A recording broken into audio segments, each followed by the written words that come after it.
जे advance 2024 के question को कैसे हम लोग आराम से सोल्व कर सकते हैं, बना सकते हैं और इसके माध्यम से हम आगे का प्रिपरेशन भी आप कर सकते हैं। आप सॉल्यूशन को समझ करके आप कंसेप्ट को बिल्डअप कर सकते हैं। Question number 1, question number paper 1 2024।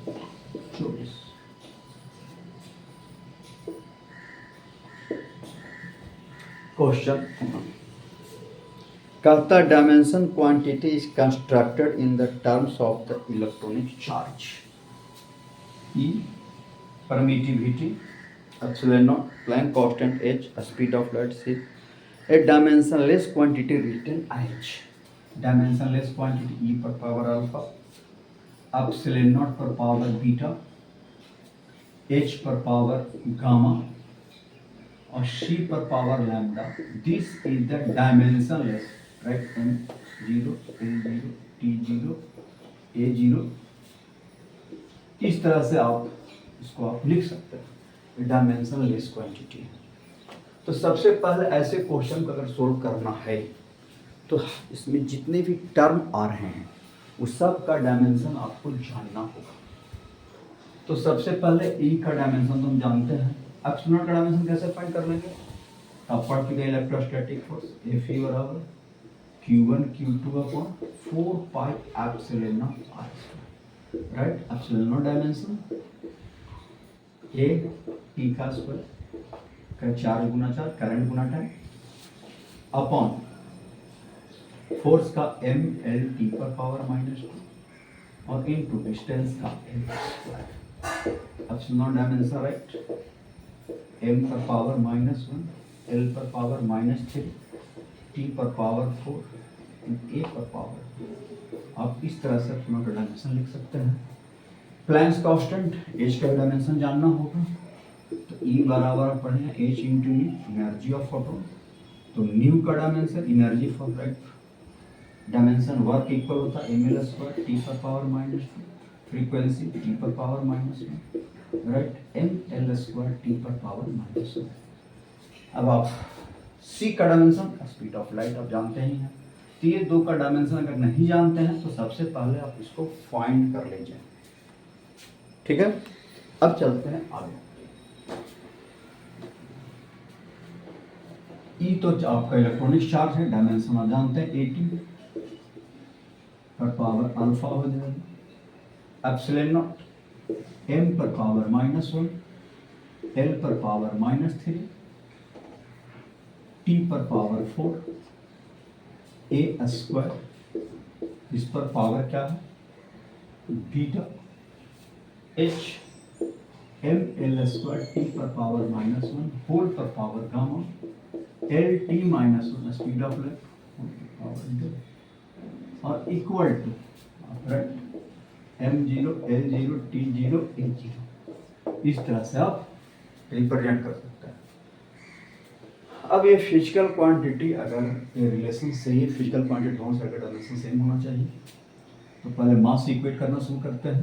तो 0 equal to left side, right side in mass का डायमेंशन 0 है तो लेफ्ट साइड 0 होना चाहिए। Minus beta plus gamma, this implies beta equal to क्या आ गया? इक्वेशन फर्स्ट आ गया। अब लेंथ को इक्वेट करिए, -3 beta plus 2 gamma plus del बराबर 0। तो बीटा बराबर इतना है गामा, तो ये आ जाएगा गामा माइनस गामा, बीटा ढोल रख देंगे, प्लस डेल बराबर 0। इसलिए डेल बराबर क्या आ गया? ये भी गामा आ गया। अब जो है आप इक्वेशन नंबर 2 मास लेंथ की टाइम की इक्वेट कर लीजिए। 4 beta minus gamma plus alpha minus del equal to 0। तो यहाँ से बीटा इक्वल टू गामा है, बीटा इक्वल टू गामा, तो 3 गामा आ जाएगा plus alpha del equal to gamma equal to 0, alpha equal to आ गया -2 गामा। अब चलिए डेल, हाँ डेल तो सारा वैल्यू आ गया। अब क्वेश्चन पढ़ते हैं आगे। क्वेश्चन में क्या कहता है, कहता dimension n is the non integer then the alpha beta gamma is given by. n non integer है, n के टर्म में आपको लिखना है रिजल्ट को, तो आप n के टर्म में लिखना है, तो आप क्या लिख सकते हैं n के टर्म में,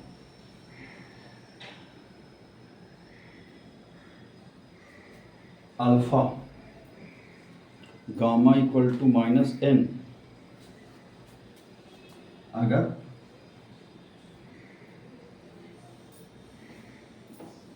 माइनस गामा को अगर n मान ले तो अल्फा बराबर हो जाएगा 2m और बीटा बराबर हो जाएगा -n और गामा इक्वल टू हो जाएगा